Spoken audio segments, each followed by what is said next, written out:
negativne energije i crne magije i da niko nije izuzet od toga, pogotovo mi koji se bavimo time. Zašto? Zato što mi otklanjamo tu crnu magiju, negativnu energiju.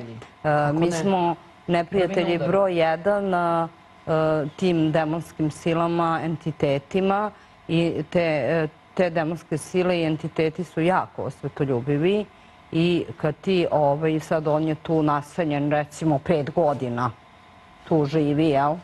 U telu tog čoveka, mozgu i tako dalje.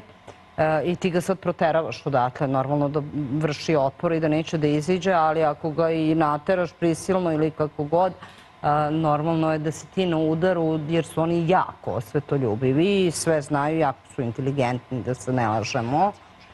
Međutim, osoba koja se bavi time trebalo bi da zna kako da sebe zaštiti, kako da isprati tu silu, da otera od sebe, ajde da tako kažem, i da zaštiti svoju porodicu i svoju kuću, normalno kroz ovaj rad od 30 godina. Da, vi svi imate i porodice. Jeste, ja sam porodičan čovjek pre svega. Prvo sam majka i roditelj, pa sam onda sve drugo, ili beli mag.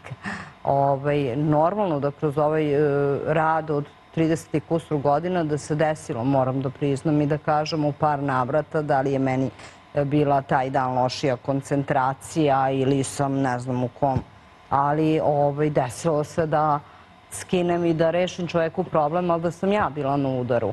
Nisam stavila zaštitu, šta god desilo mi se, do duše 3 puta za ovih 30 godina, s obzirom koliko je ljudi prošlo, zadovoljna sam. Dobro ste prošli, ja. Da, zadovoljna sam, ali normalno je da treba da obratimo pažnju i ne smatram da mi nismo...